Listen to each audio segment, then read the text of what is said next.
primeira pergunta que nós vamos estudar na noite de hoje, ela, ao contrário do que a gente possa imaginar, ela é bem complexa. Ela vai estudar a questão do perispírito e dos diversos envoltórios da alma. Kardec pergunta sobre aqueles que pretendem que a alma é exterior ao corpo e o circunvolve. Um dos maiores problemas que a doutrina espírita vai encontrar no seu surgimento é como catalogar os fenômenos, como criar critérios que sejam os dentro do espírito da doutrina, ou seja, que não caia no esoterismo, que tenha uma nomenclatura própria, mas que ao mesmo tempo possa esclarecer as pessoas. Uma das coisas que às vezes causa confusão é pensar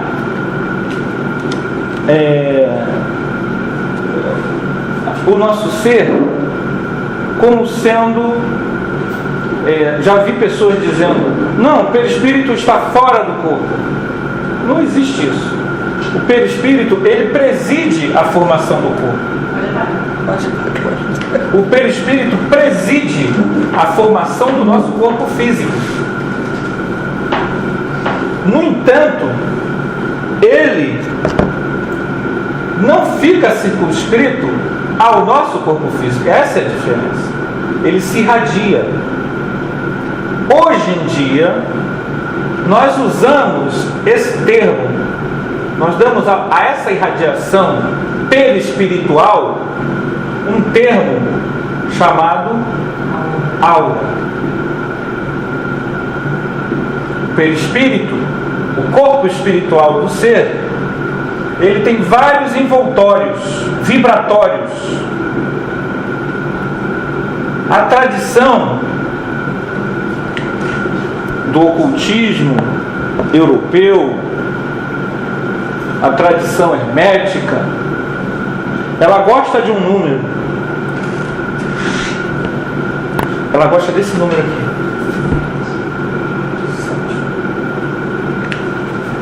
E experimentadores, clarividentes, pessoas que saíram do corpo, a gente nunca é isento. Quando você tem uma experiência de vidência, você nunca tem essa experiência isenta, totalmente isenta. O que eu estou querendo dizer? Você não vai descobrir, através do desdobramento ou da clarividência, a verdade absoluta. Por quê? Porque nós, ao olharmos algum fenômeno humano, por exemplo, no campo da história, a linha aqui que é um historiador, a gente sabe que quando a gente observa um evento, a gente traz nessa observação tudo a nossa visão de mundo, aonde a gente nasceu, qual é o meio, qual é a tua religião, como é que tu entende essa realidade. Então, quando uma pessoa interpreta aquela coisa, aquele fato, ela traz consigo um fato histórico, toda a sua visão de mundo. Ela não olha com má vontade, não. Às vezes a gente pensa assim, não, porque eles tiraram a reencarnação da doutrina espírita, foi um golpe maquiavélico. Não é isso não, gente. Eles não acreditavam na reencarnação. Eles acreditavam que não havia pré-existência da alma. Era uma crença deles. Eles traziam isso. Eles tinham medo do neoplatonismo, que acreditavam na reencarnação. Eles não queriam confundir o cristianismo com o neoplatonismo. Então tinha uma visão de mundo que dizia para eles assim, vamos tirar isso. Isso não pode. É a crença da pessoa. A nossa crença é a verdade naquele momento. Eu estou falando tudo isso para falar do perispírito. Então, se um objeto histórico, às vezes que a gente pensa que é conhecido, quer ver? Quem descobriu o Brasil? Todo mundo vai dizer Pedro Álvares Cabral. Não foi. Não foi. Está todo um envolvimento ali, envolvendo Portugal, interesses portugueses, os espanhóis já tinham estado aqui. É uma abordagem. Você pode ter 3 respostas para isso, ou mais. Estou só de memória. Pedro Álvares Cabral. Espanhóis que estiveram aqui na costa em 1490 e pouco. E pode ter uma visão assim, revisionista. Ninguém descobriu o Brasil. O Brasil já existia. Já haviam pessoas aqui, seres humanos aqui. Isso é uma abordagem. Você vai ter livro de história com essas 3. Então vocês veem um fato conhecido. 3 interpretações. Se eu for puxar mais, talvez até ache mais explicações. Imagine o fenômeno espiritual. O fenômeno espiritual entra toda a cultura da pessoa. Então uma pessoa que está acostumada ao número 7, ela vai colocar 7 em tudo.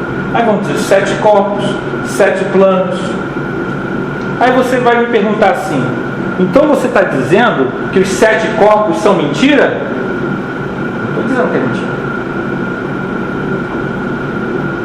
Você está me dizendo que os 7 planos são mentira?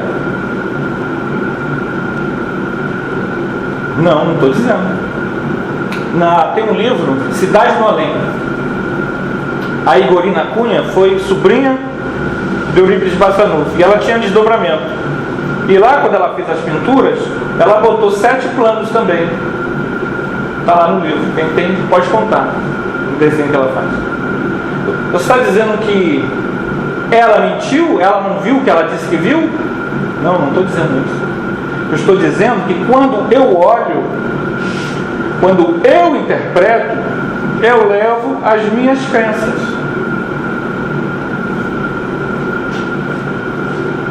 Sete corpos, ou 3 corpos, ou espírito, perispírito, 2. Isso são interpretações.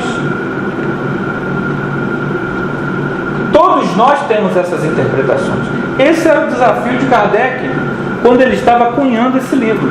Ele precisava fugir de conceitos antigos para não misturar as informações que os espíritos estavam trazendo com antigos conhecimentos místicos, ocultistas, esotéricos. Ele tinha alguma coisa contra isso? Não.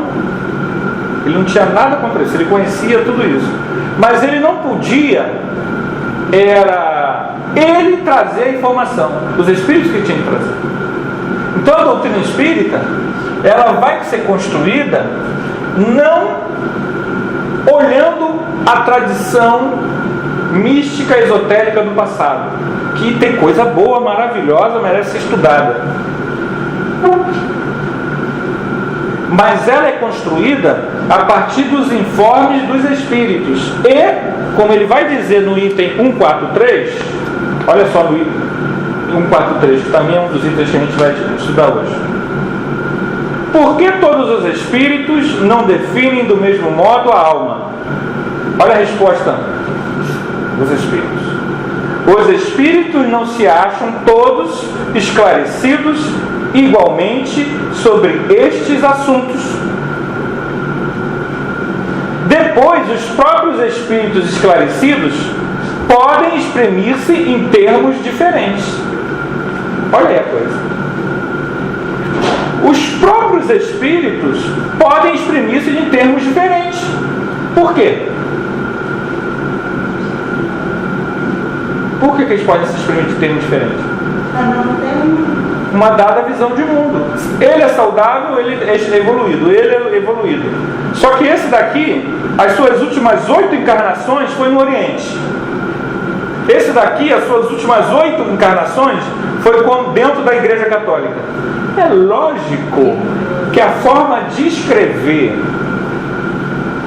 e analisar os fatos serão diferentes. É lógico. Eles são gente. Ninguém escapa de 8 encarnações como sacerdote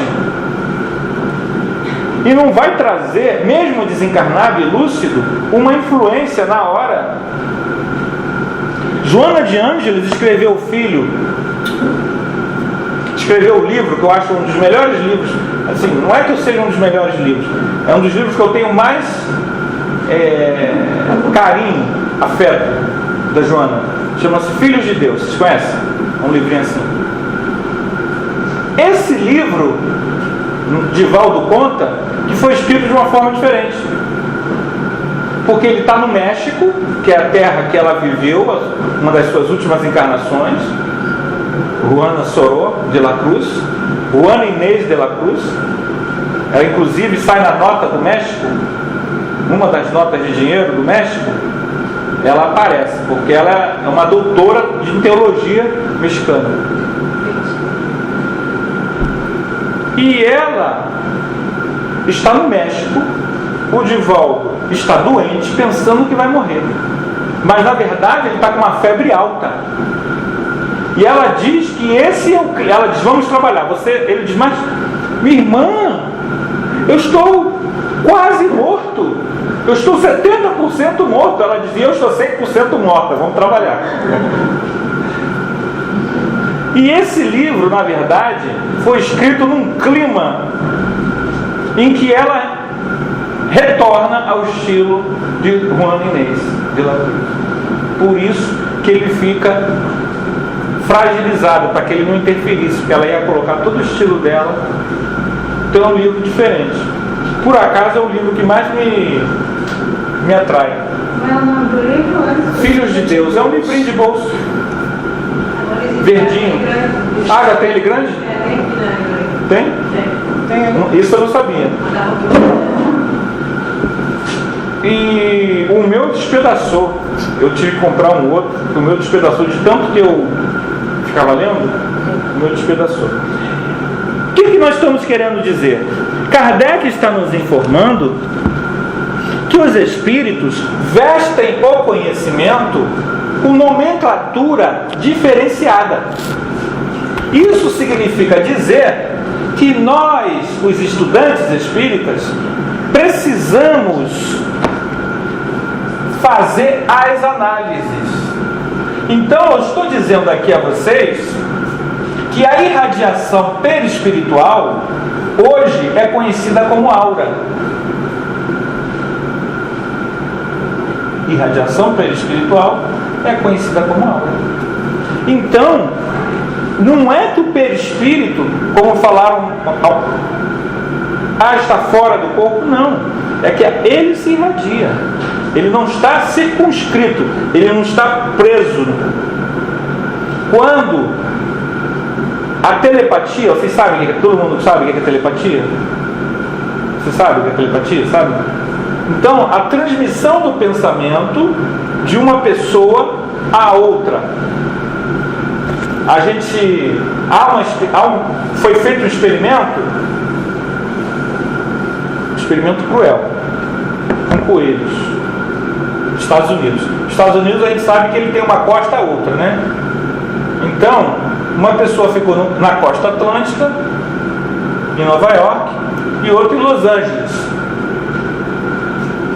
Aqui estava a mãe coelha, com um aparelho de eletrocefalograma. E aqui, os filhotes. Eles foram matando os filhotes. O horário cronometrado, mesmo horário. O que eles descobriram? Teve essa experiência, né? Todas as vezes, no exato momento que se matava um filhote, dava um pico diferenciado no exato momento. Há também uma outra experiência, telepatia, ficou muito conhecida porque foi televisionada, foi no Big Brother. No segundo Big Brother, no primeiro, a Cida ela está tomando banho de sol, e como o Big Brother, a pessoa é filmada o tempo todo, ela é filmada isso. E ela escuta, ela sozinha escuta a voz da irmã. Demonstrou no Fantástico. E naquele momento que ela escutou, a irmã estava desencarnando. Então Ernesto Bozano tem toda uma obra, né? Fenômenos psíquicos no momento da morte, que conta vários casos desses, em que a pessoa, quando está desencarnando, muitas vezes ela vai entrar em contato com um ente querido, né? Isso é telepatia. A telepatia, que está bem confirmada em pesquisas, esses casos são assim, bem... A telepatia nada mais é de que uma espécie de irradiação perispiritual de uma alma para outra. Essa irradiação mental. Na mediunidade, o que é dito para a gente? Qual o melhor espírito para você, médium, ter uma comunicação? Digam lá, vocês, estudiosos da doutrina. Fala mais, fala mais alto, fala para dentro não. Qual é o melhor espírito para você, médium, ter comunicação? Você mora no Rio de Janeiro, Madureira. É um espírito de Madureira ou de Foz do Iguaçu?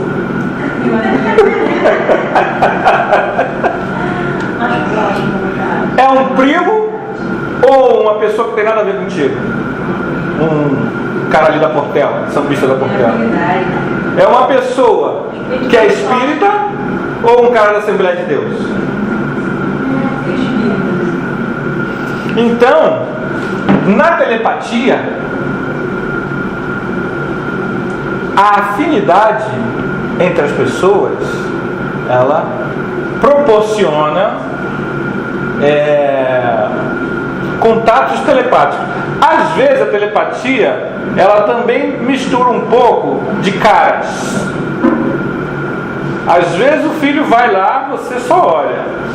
No olhar você já imantou o teu perispírito, ele já percebeu tudo. E ele fica de mansinho. Só no... É um processo que você irradiou, você fez o processo de irradiação, mas mostrou para marido e mulher que se amam, que estão bem afinizados. É comum, olha só, não estou querendo aqui criar confusão na vida de vocês. Poxa, eu nunca tive um fenômeno de telepatia, por que será? Esqueci de desligar o celular. Marido e mulher, quando estão muito afinizados, é comum, ou que vivem muito tempo juntos, a imantação telepática, ela é comum. Já se sabe, já há uma... Até no olhar do outro, você já sabe que o outro... Por quê? Porque não é só o gesto, a gente pensa que é o gesto, mas há essa irradiação perispiritual. A telepatia é a nossa aura indo ao outro. No livro Nos Domínios da Mediunidade, acontece um caso da médium principal do livro, que ela está dando o passe, e ao dar o passe, ela vê todo o crime que aquela pessoa cometeu. Alguém leu esse capítulo? Ela vê todo o crime e ela pede ao mentor Gabriel orientação, e ele dá a orientação. No livro Testemunhos de Chico Xavier, que é de Sueli Calda Schubert, são cartas que Chico trocava com o então presidente Vantuil de Freitas. E lá o Chico narra a experiência. A experiência, aquela médium é ele. E Gabriel, quem é? É Emmanuel. Vale a pena até, que eu fiz isso quando eu vi Testemunhos, eu reli o capítulo todo. A médium é o Chico, né? A médium é o Chico. E isso acontece. Não sei se vocês já aconteceram com vocês. né, dando passe. Mas quando você está dando passe, você está entrando na aura do outro. O teu perispírito está envolvendo o outro. Então, esse contato, muitas vezes, você não vai ver o que a pessoa fez ontem. Calma, aí senão ninguém vai querer mais tomar passe. Não é isso.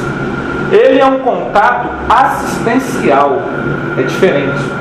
A pessoa está entrando em contato para... Ela recebe informações, aquelas informações não são gratuitas, não. Sobre aquela pessoa. Ih, viu? Viu só? Ih, aí eu vi. Não é nada disso. Ela está recebendo aquelas informações para poder ter a empatia. Eu não falei que os afins do trabalho é melhor? Não é isso? Então, o médium, quanto mais ele estiver empático, sintonizado com a dor do outro, ele pode ajudar mais o outro. Então, o perispírito, ele não é circunscrito. Nós não somos... parece que não é, né? Parece que a gente está preso aqui. Na verdade, nesse instante, nós estamos tocando nossas energias. Mas não pense, não, eu não vou mais na casa espírita, porque diz que a gente fica trocando energia. É no ônibus, é no trem, é na TV, é no cinema, é no shopping, é no trabalho. Aonde estivemos hoje? No engarrafamento? Trocamos energia. Tudo o que acontece, às vezes pensamento, quanto mais a pessoa tiver a mediunidade acentuada, mais ela terá pensamentos de encarnados na cabeça dela também. E aí isso exige o que do encarnado, do médium encarnado? Exige o quê? Não é bem isso que eu quero, não. Tenta de novo. Exige de quê? A pessoa é médium, ela nem sabe que é médium. Ela chegou no trem. O trem está assim. Começa a vir um monte de pensamento. Se é... Oi? Discernimento. Sobre si. Sobre si mesmo. Quem eu sou. Porque senão, você começa a pensar que aquelas ideias são tuas. E aquelas ideias já foram tuas algumas vezes. Isso é que é complicado, né? Se é muito complicado, vocês perguntam. Lá em 1352, em Córdoba, você estava em Córdoba? Córdoba ainda pertencia aos muçulmanos. Então a gente estava lá em Córdoba. Córdoba era o centro do pensamento. E a gente pensava XYZ. A gente morreu quando os espanhóis tomaram Córdoba, né? Retomaram a reconquista, né? A gente foi desencarnou, a gente tinha nada a ver com nada, mas eles mataram a gente assim mesmo.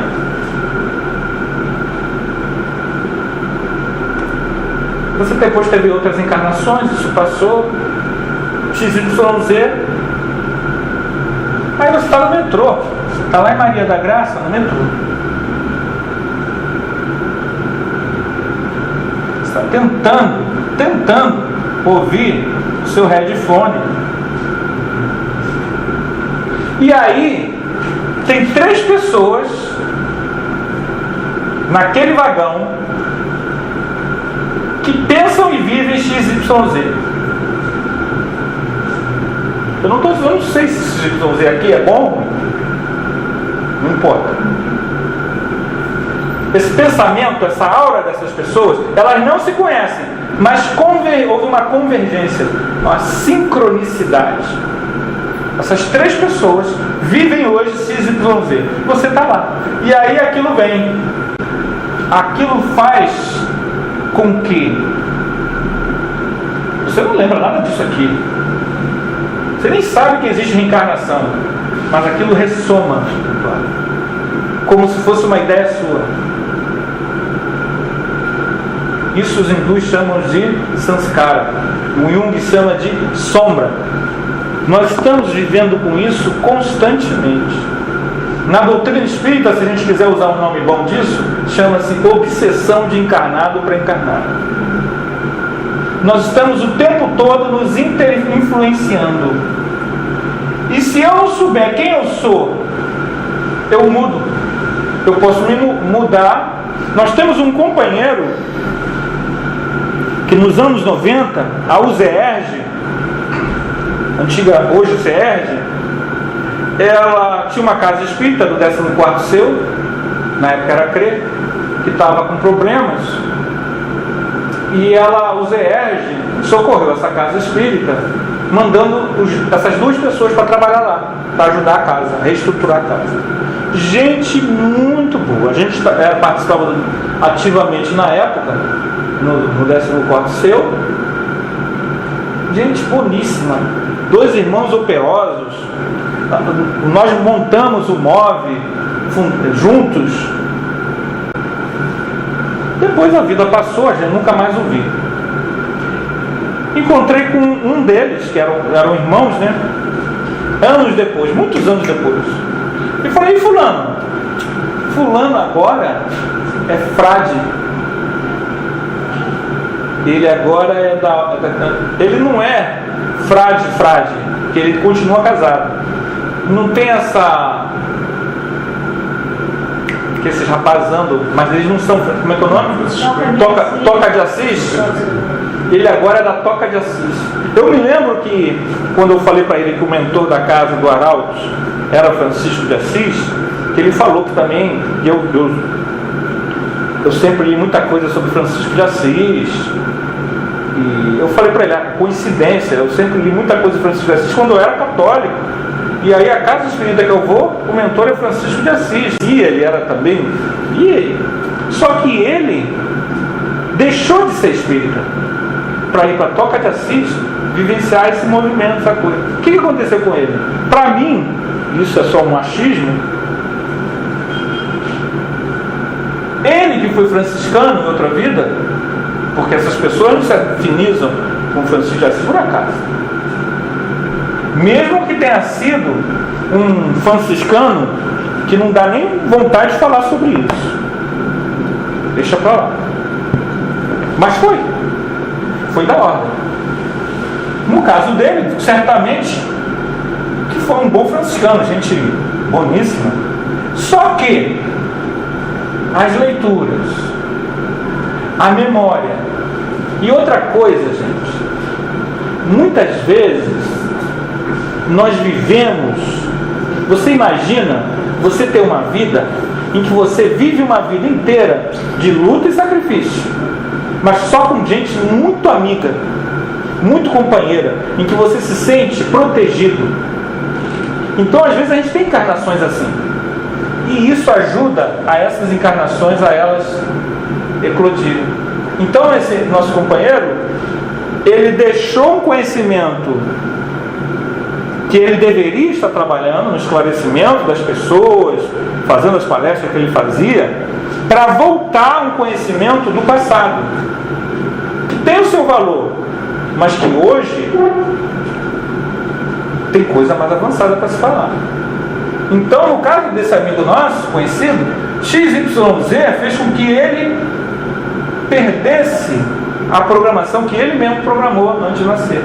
Por quê? A saudade do passado fez com que ele se auto-assediasse. Estão entendendo? Está complicado. No item 142... Oi? Tá. Telepatia, viu? Kardec, ao cunhar o termo perispírito, ele foi muito feliz. Por quê? Porque não importa se o Anderson chegar aqui e disser que no mundo espiritual você tem um plano só.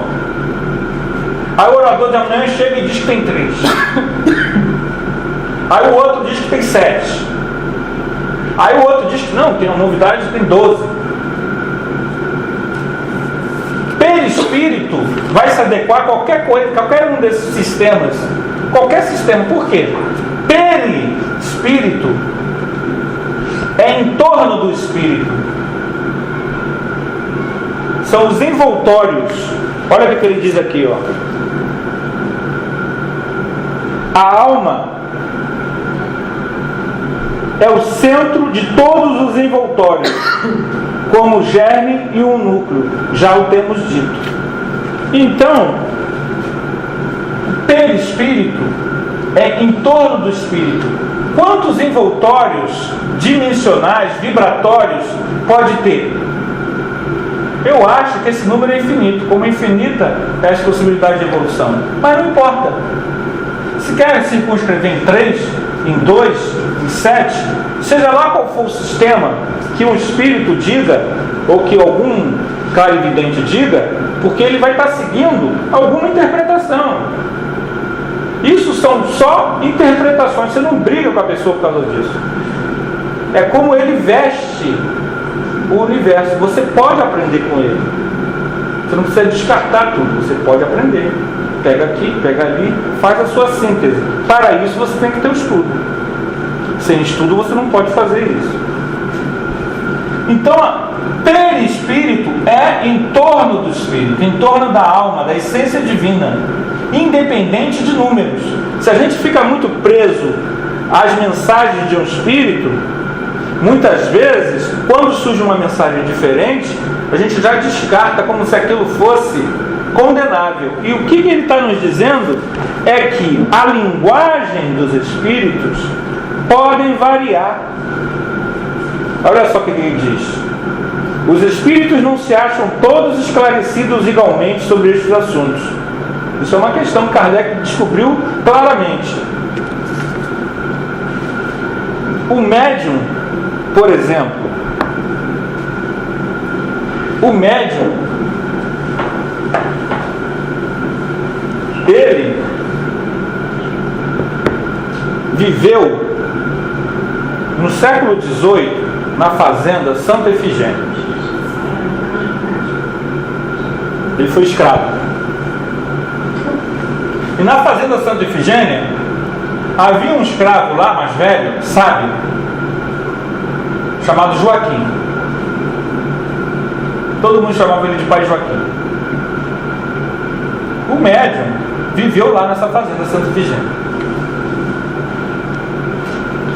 Graças ao Pai Joaquim, ele não entrou numa insurreição e não matou o pessoal da fazenda. Quando ele chegou no mundo espiritual, ele viu que isso deu um grande... Isso foi de muita ajuda para ele, muita valia.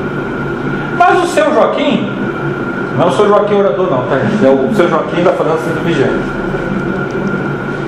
Ele, ao longo dos últimos 200 anos, continuou cuidando da hortinha dele, ele tinha algum conhecimento, ele teve mais uma ou duas encarnações, mas não se instruiu muito, e o médium já trazia uma bagagem, teve aquela encarnação expiatória, foi para uma colônia, estudou doutrina espírita e renasceu.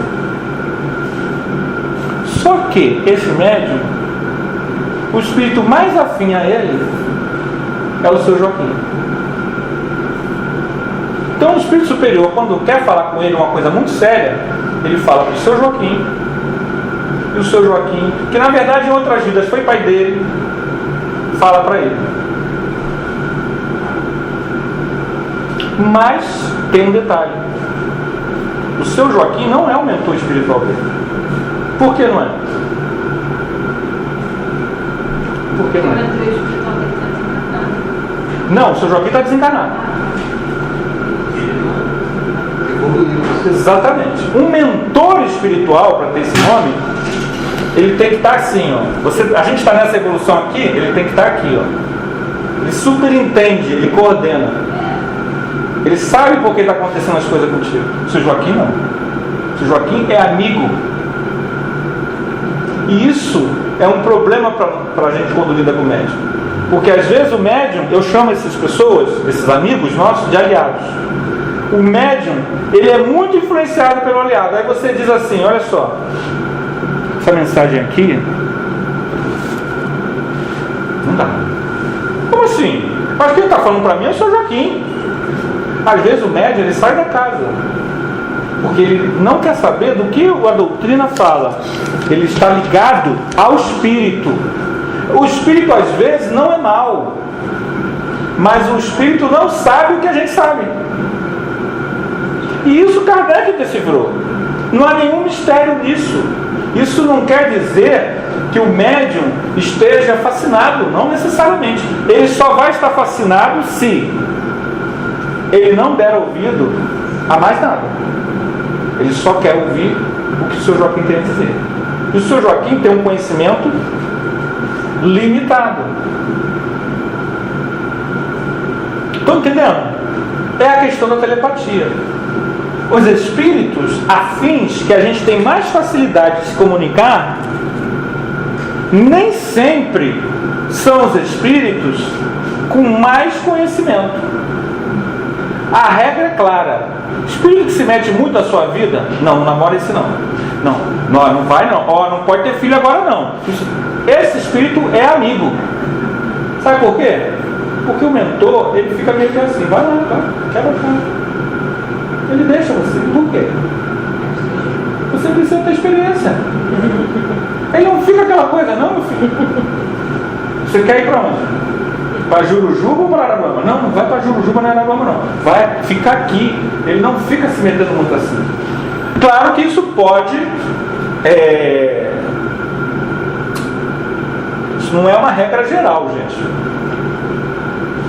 Pode acontecer de que uma informação dada por esse espírito amigo seja realmente relevante e os espíritos estão permitindo que ele dê essa informação porque é relevante. Pode acontecer. Aí como é que eu faço então? Tenha discernimento. O ideal é pegar esse livro. Já leram? Vocês são médicos? Já leram? Eu já li, na minha casa tem um orador que fala, não, você tem em casa? Você é médico? Já leu? Aí você começa a ter discernimento. Mesmo que você erre, mas pelo menos você vai errar menos. Porque errar a gente vai errar sempre. Não caiam nessa coisa, não, agora não erro mais não. Então vocês percebam o seguinte: sintonia não quer dizer que o médium seja falso ou que o espírito seja mau, mas pode acontecer isso. A gente conhece um caso. A menina vivia na Idade Média e ela tinha mediunidade. Claro que não se usava esse nome na Idade Média. Então ela tinha desdobramentos, ela via uma entidade, uma pessoa tão jovem quanto ela. Ela tinha 16, 17 anos. Um rapaz tinha 16, 17 anos. Ela não conheceu esse rapaz naquela vida, mas eles tinham encontros no mundo espiritual. E eram, toda vez que ela saía, ele estava lá esperando, se encontravam. Então eles se tornaram íntimos. Ela encarnada, ele desencarnado. Só que ela começou na vila que ela vivia lá na Europa, aquilo começou a chamar a atenção. Na Idade Média, o que aconteciam com os médiuns? Vocês têm ideia? Fogueira. Não necessariamente fogueira. Tinha duas alternativas. Ou virava santo,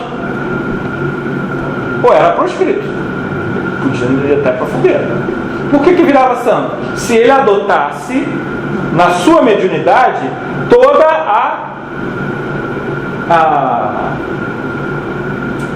a teologia católica. Mas ela não tinha instrução, ela não era religiosa, ela não queria ser religiosa.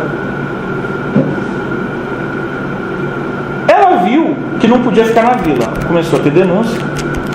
E uma pessoa que passou por ali percebeu que ela tinha poderes psíquicos. E aí chamou ela à reserva e disse que chamava, ele era de uma ordem. Isso acontecia na Idade Média.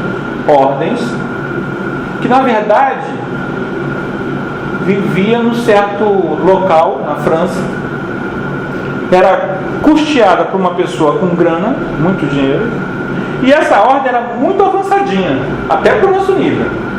Eles faziam exercícios, saíam do corpo, tinham clarividente, mas tudo muito fechado. E aí ela começa a entrar nessa ordem. E aí a ordem é assim, essas ordens, elas são tipo, é gradativo. Nível 1, tem que aprender isso, isso e aquilo. Nível 2, aprender isso, isso e aquilo. Nível 3, pode fazer isso, pode fazer aquilo. Então ela chegou lá no nível 1. E aí, o que ela era, gente? Ela era o quê? Médium, né? Ostensivo. Ela saía do corpo e ela sabia. O que acontece com muito médium ostensivo? Se algum de vocês que são, fiquem vigiando, atentos a isso. Você é muito ostensivo, você vê muito espírito, você está aqui, está vendo os obsessores do âmbito, está vendo os mentores trazendo a água, fluidificando. Muitas vezes a pessoa se torna arrogante. Por quê? Porque ela está vendo, ninguém está falando para ela. Essa menina, ela era arrogante. Quando disseram para ela que ela não ia aprender no nível 1, ela tinha que aprender o silêncio, que ela tinha que aprender a não falar, e não ensinaram nada, ela começou a pensar, esse pessoal aí não é bem assim não, esse pessoal não sabe de nada. Esse pessoal não sabe de nada, e eu vou lá na reunião deles, vou sair à noite e vou lá. E eu vou provar que eles não sabem de nada. E o rapaz desencarnado, estimulando. Não, vamos, sai daí, isso aqui não é para você. Isso aqui não é para você. E ela foi, saiu do corpo, foi lá. E aí eles estão fazendo lá os rituais. Aí tem uma senhora, está no meio do ritual, encarnado, está no meio do ritual. Ela para o ritual e olha assim para o ar, olha para ela. Ela está invisível, não está desdobrada. Aí aponta para ela, volta, seu pai. E aí qual é o problema dela? No livro, isso é um livro que eu li. O problema dela é o embate, porque eles sabem que aquele rapaz desencarnado, eles têm uma relação, o linguajar medieval é íncubo, né? Você sabe o que é íncubo? Íncubos e súcubos são demônios sexuais. Quando a gente sai do corpo, demônios íncubos e súcubos. Na Idade Média chamavam, quando a pessoa saía do corpo, tinha lembranças de relações sexuais no mundo espiritual, eram os íncubos. E eles sabiam que aquele rapaz era desencarnado. E o drama dela separar dele, e quando ela entende que para o progresso dela e dele eles tinham que separar, quem disse que ele queria separar? Então muitos dos nossos obsessores começam assim. Então a gente começa a entender, gente, que esse irmãozinho, ele não tinha conhecimento. Ele estava desencarnado, mas ele não tinha conhecimento. É o que Kardec está dizendo aqui. Os espíritos não se acham todos esclarecidos igualmente. Então cabe a nós o dever do discernimento. Há espíritos de inteligência ainda limitada. São como as crianças entre vós. Há espíritos que a gente que tem que orientar. Isso pode parecer estranho, mas é o que os espíritos estão dizendo para Kardec. Tem espírito que as pessoas vivem pedindo coisas e o coitado ele tem que ser orientado. E às vezes a pessoa me dá isso, me dá aquilo, me dá aquilo, me dá aquilo outro, me dá aquilo outro. E o espírito, coitado, às vezes ele não teve, ele está, a última encarnação que ele teve, que ele aprendeu a ler, tem mais de 1000 anos. Vocês acham que não existe isso? Não? Existe. A gente está encarnado, a gente está alfabetizado, a gente tem literatura, nem todo mundo tem. A gente hoje tem um pensamento abstrato, a gente tem Facebook, a gente tem internet, a gente sabe que a Terra é redonda. E muitas vezes nossos desejos mais ocultos são satisfeitos por esses espíritos. Aí encontra afinidade. Mas na verdade, o conhecimento espírita, ele pode trazer para nós e para todos esses irmãos, amigos, crescimento espiritual, ganho, libertação. A dona Ivone Pereira, no livro, acho que é Devassando o Invisível, ou é Devassando o Invisível ou é Recordações da Mediunidade, mas acho que é Devassando o Invisível. Ela conta um caso do espírito beletrista.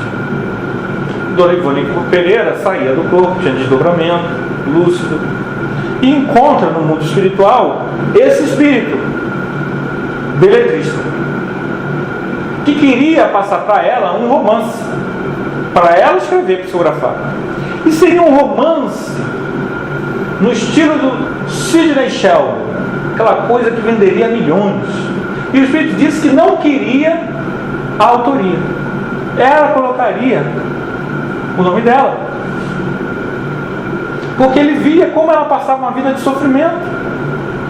Então ela, com aquele livro, teria renda e poderia continuar com o trabalho mediúnico tranquilona.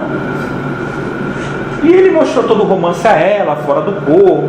O espírito era bem intencionado. E ela percebeu o seguinte no romance: não tinha para que escrever um romance que não vá levar as pessoas a se melhorar, a crescer, a pensar melhor. Ela percebeu que aquele romance não tinha conteúdo espírita. Porque um livro espírita, um romance espírita, ele não é só um livro para vender. Não adianta eu dizer: morreu o cantor fulano de tal. Aqui, o livro é de fulano de tal. O livro vendeu 500 mil cópias. Aí tu lê o livro. Eu li um livro assim. Li o livro todinho. Olha que eu não sou de censurar livro, eu sou o contrário. Eu sou contra a censura. O livro era ruim. O livro não trazia, mesmo que aquela pessoa fosse quem está dizendo que é, mesmo que fosse, o livro não trazia o mais importante: alguma coisa que nos ajudasse a nos tornar melhor como seres humanos. Vocês estão entendendo? Não adianta o Garrincha aparecer para o médium dizer que vai escrever um livro. Mas é o Garrincha. Não adianta o Garrincha escrever um livro que não vai trazer, se ele não vai trazer nada de útil para as pessoas. Ela percebeu isso. E ela disse para ele, educadamente, que negava, que não podia, que o compromisso dela era outro. Ele ficou aborrecido, mas foi embora. Quando ele foi embora, o que acontece? Alguém leu esse livro? Não lembro desse caso. Doutor Bezerra aparece. Você lendo todo o episódio, o que a gente percebe? Em momento algum, nas vezes que ela saía do corpo, que ela encontrava com o beletrista, em momento algum o doutor Bezerra se meteu. Ele nunca aparecia. O que ele fez? Aquilo que eu falei antes. O que o mentor espiritual, o que ele faz? É o teu discernimento, o teu livre-arbítrio. Só quando ela deu definitivo a ele é que ele apareceu. Vamos lá, minha irmã, minha filha, vamos trabalhar? Como o nosso processo de sintonia, que é da pergunta 141, ele se encaixa perfeitamente, a questão da irradiação da nossa alma se encaixa com tudo isso que a gente está falando. Como nós precisamos ter discernimento, principalmente com o que a gente tem sintonia.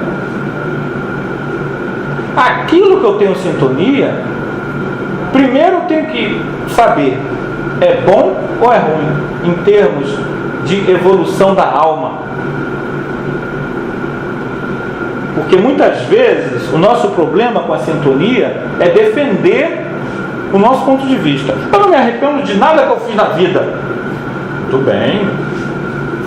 Tudo bem. Ninguém aqui está dizendo que a gente tem que se arrepender.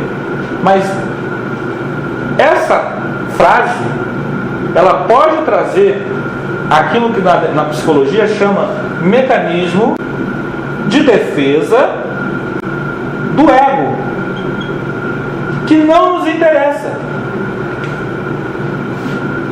Por que não nos interessa mais o mecanismo de defesa do ego? Porque nós não somos corpo físico. Nós somos espíritos imortais. Eu preciso fazer uma coisa diariamente. Kardec fala da meditação à noite, antes de dormir, repassar tudo que a gente fez durante o dia. Se alguém ficou magoado com alguma coisa que a gente disse, se a gente deixou de ajudar alguém, se a gente cometeu algum erro, se a gente pensou alguma coisa, o que é isso que Kardec está falando para a gente?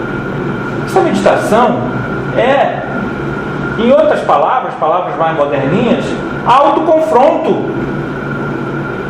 Eu não estou dizendo, não, mas eu falei aquilo porque ele tentou me passar. Então eu tinha que abrir a janela do carro e falar aquilo. Eu estou fazendo o quê? Estou justificando. Vocês estão entendendo? Isso não me interessa, porque isso não me faz. Quanto mais eu justifico o errado, mais sintonia eu tenho com quem faz o mesmo. Aí, não sei se vocês repararam, no livro Nosso Lar tem um episódio, um momento que é muito interessante para nosso estudo aqui de hoje. André Luiz está olhando que Nosso Lar, ele é dentro do umbral, né? Então, ele tem muro. Nem toda colônia espiritual tem muro. Por que nem toda colônia espiritual tem muro? Colônia espiritual que tem muro, por que eu tenho que ter muro? Hein? Exatamente. Tem casas. Eu tive no Paraná, não em Foz do Iguaçu, mas tive no Paraná a trabalho, e eu fui numa cidade chamada Pato Branco, 300 anos, pode ser que tenha mudado, mas quando eu estive lá, fiquei fascinado. Aquelas casas sem muro, que nem nos Estados Unidos, achei aquilo muito interessante. Casas sem muro, eles têm um quintal, tem a divisão da casa para casa, mas não tem muro. Aí eu era novo, mas logo eu percebi, não tem muro, porque não tem violência. Cidade espiritual que tem muito muro é a cidade que precisa se defender do que está fora, porque está localizada em região umbralina, mas não é disso que eu quero falar. Olha eu mudando de assunto. Aí eles estão lá, na grade tem uma senhora, e aí um vê uma coisa, o André Luiz não vê nada, um vê uns pontinhos e o outro, a senhora vê, Narcisa quando chega a ver, ela é abortista, fez vários abortos, e eles vão conversar com ela. Alguém lembra o que ela fala? Ela defende o que ela fez. Ela defende o errado. Nas zonas inferiores, todos que fazem isso, todo ser humano que tem muito erro na vida, mas que defende o que fez, ele está nas zonas inferiores. Não tem jeito. Ele só vai lá nas zonas umbralinas. Quem não faz autoconfronto vai para as zonas umbralinas, porque ele não limpou o perispírito. Outro episódio Nosso Lar. André Luiz, esse eu já contei aqui algumas vezes. André Luiz, mas vocês vão ver que tem a ver com o estudo de hoje. André Luiz tem uma vontade de ir nas câmaras de retificação feminina. Acho que é mais ou menos. E aí a senhora que o recebe diz assim para ele: aproveite a oportunidade, porque pela minha experiência, essas vontades repentinas, estou usando com as minhas palavras, não são fruto do acaso. E não foi. Ele entra nas conas. Quem ele vê? Alguém lembra? Eu já falei disso aqui, vocês já leram o livro. Não sei se passa no filme esse episódio, não me lembro agora. Ele vê uma antiga empregada, que eles tiveram um caso, mas que o pai botou para fora quando descobriu. E ela caiu no mundo, teve uma vida, mas que tudo começou ali. E André Luiz não se identifica, mas ele reconhece. E aí ela conta todo o episódio, que ele já conhecia, porque só que ele não sabia o que tinha acontecido com ela depois. E ele fica condoído. Ele faz uma pergunta que eu achei muito importante, tem a ver com o nosso estudo de hoje, com isso aqui. E quanto a ele, o rapaz, você tem alguma coisa contra ele? Não tem nada contra ele. Nós dois erramos juntos. Se ele errou, eu errei também. E ele não é responsável pelo que eu fiz depois. Por isso, ela não está no umbral. Ela não estava usando ele como desculpa para tudo que ela fez depois. Vocês estão entendendo? Agora, se eu digo, não, é ela que não presta. Ela fez, a culpa é que eu conheci ela na minha vida. Ela é que é a culpada. Aí, meu amigo, ó. O umbral dele está justificando? Gente, esse estudo é muito interessante, ele é muito vasto. Eu sempre procuro pegar e trazer para nós, né? Ele vai falar dos pseudo-sábios, né? Vai falar da questão que os espíritos, isso eu já falei, os espíritos mesmo esclarecidos, eles podem usar linguajar diferente. E muitas vezes os espíritos vão usar o teu linguajar. Se você é da doutrina espírita, ele vai falar de uma forma que você entende como doutrina espírita. Aquele mesmo espírito pode muitas vezes ir na Umbanda e ele vai estar falando com o linguajar da Umbanda. Se ele for lá no esoterismo, deixar ele entrar, porque nem todo esoterismo aceita a mediunidade, ele vai falar com linguajar esotérico, né? Então, isso exige do estudioso, de quem gosta de estudar essas coisas, discernimento. Tanto para selecionar coisas boas em fontes diferentes, como para descartar o que não presta.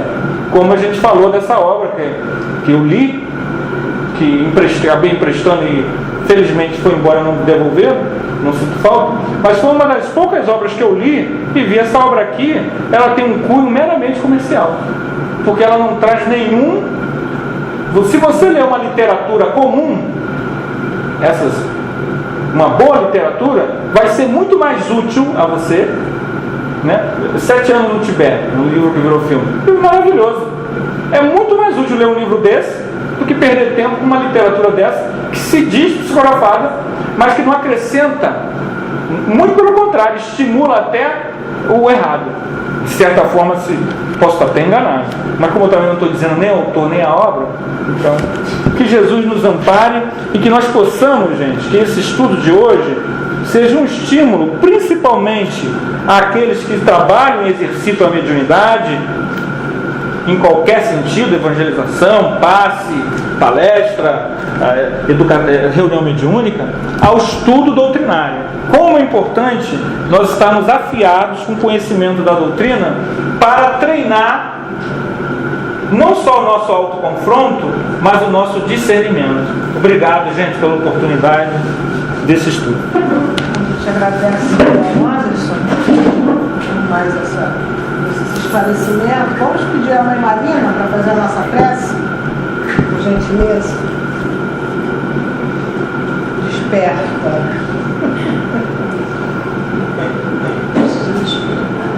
Então, a prece.